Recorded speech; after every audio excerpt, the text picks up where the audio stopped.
السلام علیکم ورحمۃ اللہ وبرکاتہ۔ دوستوں، درس قرآن و حدیث صرف 10 منٹ میں آپ سمجھ سکتے ہیں کہ اللہ ہمیں قرآن میں کیا پیغام دے رہا ہے۔ اس درس کو اینڈ تک دیکھیں اور دیگر دوستوں سے بھی شیئر کریں۔ جزاک اللہ۔ الحمدللہ رب العالمین والصلاة والسلام علی سید الانبیاء والمرسلین، اما بعد فاعوذ باللہ من الشیطان الرجیم، بسم اللہ الرحمن الرحیم۔ ناظرین کرام، ہم حاضر ہوئے ہیں سلسلہ درس قرآن لے کر آپ کی خدمت میں۔ امید ہے کہ آپ بخیر و عافیت سے ہوں گے۔ آج ہم سنیں گے سورہ بقرہ کی آیت نمبر 109 اور 110۔ آئیے سماعت کرتے ہیں کہ اللہ تبارک و تعالی نے اپنے کلام لا ریب کی ان آیتوں میں ہمارے لیے کیا پیغام دیا ہے۔ درس کو مکمل طور پر سنیے گا۔ اللہ تبارک و تعالی ہمیں انہیں سننے کا، سمجھنے کا، عمل کرنے کا ثواب عطا فرمائے۔ بسم اللہ الرحمن الرحیم۔ ترجمہ: اللہ کے نام سے شروع جو نہایت مہربان رحم والا ہے۔ وَدَّ كَثِيرٌ مِّنْ أَهْلِ الْكِتَابِ لَوْ يُرَدُّونَكُم من بعد ایمانکم کفارا حسدا من عند انفسهم من بعد ما تبین لهم الحق فاعفوا واصفحوا حتى یأتی اللہ بأمرہ ان اللہ قدیر۔ ترجمہ: اہل کتاب میں سے بہت سے لوگوں نے اس کے بعد کہ ان پر حق خوب ظاہر ہو چکا ہے، اپنے دل حسد کی وجہ سے یہ چاہا کہ کاش وہ تمہیں ایمان کے بعد کفر کی طرف پھیر دے تو تم انہیں چھوڑ دو اور ان سے درگزر کرتے رہو یہاں تک کہ اللہ اپنا حکم لائے۔ بے شک اللہ تبارک و تعالی ہر چیز پر قادر ہے۔ وَدَّ كَثِيرٌ مِّنْ أَهْلِ الْكِتَابِ، بہت سے اہل کتاب نے چاہا۔ وَدَّ یودّ کا مطلب ہی چاہنا ہوتا ہے، محبت کے معنی میں چاہنا، لیکن یہاں پر چاہنا کے معنی میں کہا کہ بہت سے اہل کتاب نے چاہا۔ جنگ احد کے بعد یہودیوں کی ایک جماعت نے حضرت حذیفہ بن یمان اور حضرت عمار بن یاسر رضی اللہ تعالیٰ عنہما کو معاذ اللہ مرتد ہونے کی دعوت دی۔ ان بزرگوں نے سختی سے رد کر دیا اور پھر حضور کو نور صلی اللہ تعالیٰ علیہ وآلہ وسلم کی خدمت میں حاضر ہو کر اس واقعے کی خبر دی۔ حضور پر نور صلی اللہ تعالیٰ علیہ وآلہ وسلم نے فرمایا، تم نے بہتر کیا اور فلاح پائی۔ اس پر یہ آیت کریمہ نازل ہوئی۔ یہ آیت مبارکہ حضرت حذیفہ بن یمان اور عمار بن یاسر رضی اللہ تعالی عنہ دونوں کے بارے میں جو ہے یہ نازل ہوئی ہے کہ یہودی جو ہے ان دونوں کے پاس آئے۔ پتہ ہونا چاہیے کہ کون سی آیت کس مقام پر اور کیوں نازل ہوئی ہے۔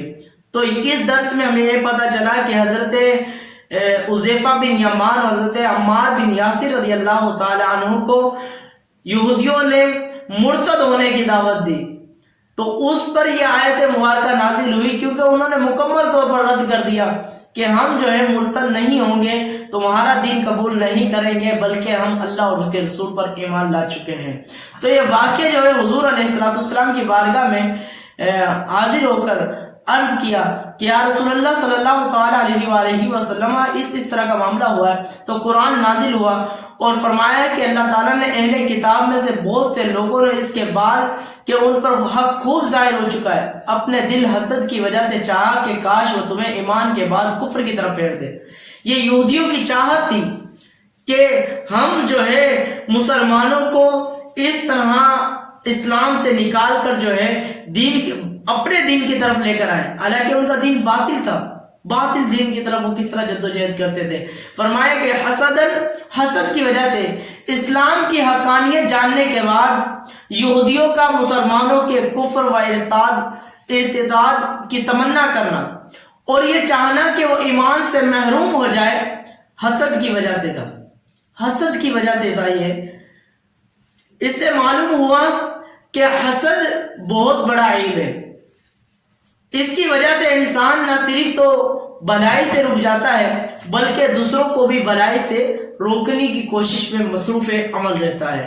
لہذا ہر مسلمان کو چاہیے کہ وہ اس سے بچنے کی خوب کوشش کرے۔ حضرت ابو ہریرہ رضی اللہ تعالیٰ عنہ سے روایت ہے، رسول اللہ صلی اللہ تعالیٰ علیہ وآلہ وسلم نے ارشاد فرمایا، حسد سے دور رہو، کیونکہ حسد نیکیوں کو اس طرح کھا جاتا ہے جس طرح آگ خشک لکڑیوں کو کھا جاتی ہے۔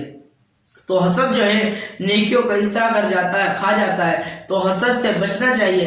حضرت وہب بن منبہ رضی اللہ تعالیٰ عنہ فرماتے ہیں، حسد سے بچو کیونکہ یہ وہ پہلا گناہ ہے جس کے ذریعے آسمان میں اللہ تعالیٰ کی نافرمانی کی گئی، اور یہی پہلا گناہ ہے جس کے ذریعے اللہ تعالیٰ کی نافرمانی کی گئی ہے۔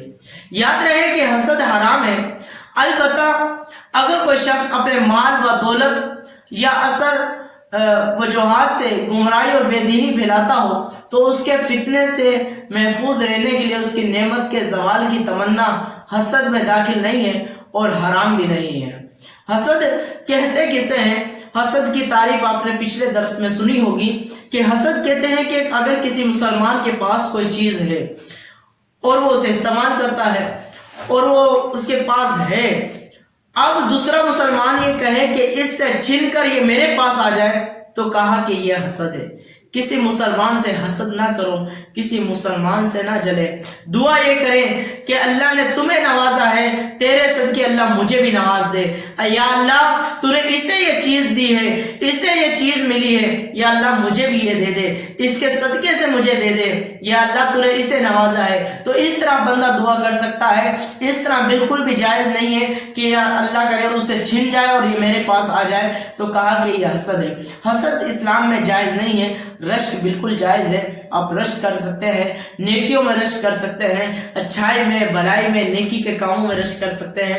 یار یہ مسلمان ہے، 5 وقت کی نماز پڑھتا ہے، مسلمان تو میں بھی ہوں، یار میں 3 وقت کی نماز کیوں پڑھتا ہوں، میری فجر کی نماز کیوں رہ جاتی ہے، یار کل سے میں بھی فجر کی نماز پڑھوں گا۔ اس طرح رشک کرنا، یار یہ 5 وقت کی نمازوں میں پہنچ جاتا ہے، تو اس طرح کا رشک کرنا بالکل جائز ہے اور ہمیں کرنا بھی چاہیے۔ آگے فرمایا فاعفو، تم معاف کرو۔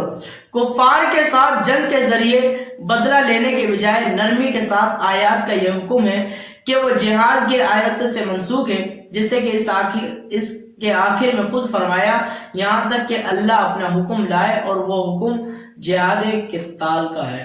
فرمایا کہ تم جو ہے وہ ہر معاملے میں نرمی سے کام لیا کرو، اور یہاں بھی فرمایا کہ جنگ کے ذریعے بدلہ لینے کے بجائے نرمی کی تمام آیت کا یہ حکم ہے کہ وہ جہاد کی آیتوں سے منسوخ بھی ہو گئی ہے۔ اس آیت کی یہ ترجمہ اور تفسیر تھی جو آپ نے سماعت کی۔ اب سنتے ہیں آیت نمبر 110۔ وَأَقِيمُوا الصَّلَاةَ وَآتُوا الزَّكَاةَ وَمَا تُقَدِّمُوا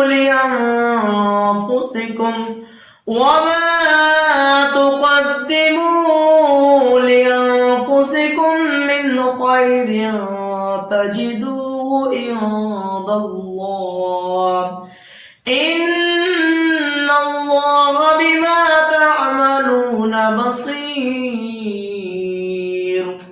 ترجمہ، اور نماز قائم رکھو اور زکوٰۃ دو اور اپنی جانوں کے لیے جو بھلائی تم آگے بھیجو گے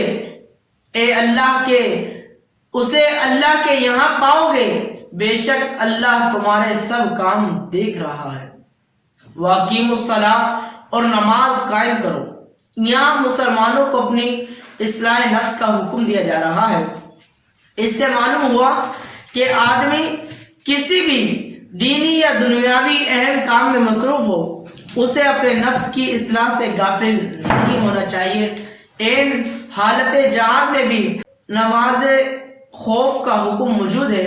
طلاق کے مسائل بیان کرتے ہوئے بھی اللہ تعالیٰ نے نماز اور تقوی کے احکام بیان فرمائے ہیں۔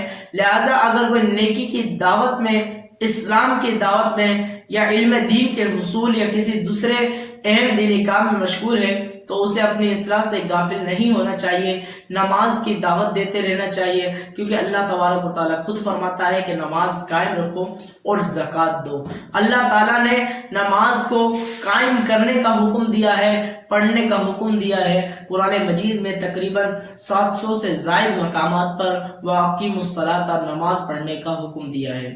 اب یہ سوچیں کہ بندہ کہ اللہ تعالیٰ نے مجھے نماز پڑھنے کا حکم دیا ہے، میں دن میں کتنی نمازیں پڑھتا ہوں؟ کیا ایسا تو نہیں ہے کہ میں نمازوں کو چھوڑتا جا رہا ہوں؟ نماز فرض ہے میرے پیارے ناظرین کرام، نماز کی پابندی کریں، خود بھی نماز پڑھیں، اپنے گھر والوں کو بھی اس کی دعوت دیں۔ اللہ تعالیٰ سے دعا ہے کہ اللہ تعالیٰ ہمیں سمجھنے کی توفیق عطا فرمائے، آمین بجاہ نبی صلی اللہ تعالیٰ علیہ وسلم۔ برائے مہربانی اس ویڈیو کو لائک کر دیں، چینل کو سبسکرائب کر کے بیل آئیکن دبا دیں تاکہ آپ کو آنے والی ویڈیو کی نوٹیفیکیشن ملتی رہے۔ جزاک اللہ خیرہ، اللہ آپ کو درس دیکھنے کا اجر عطا فرمائے، آمین۔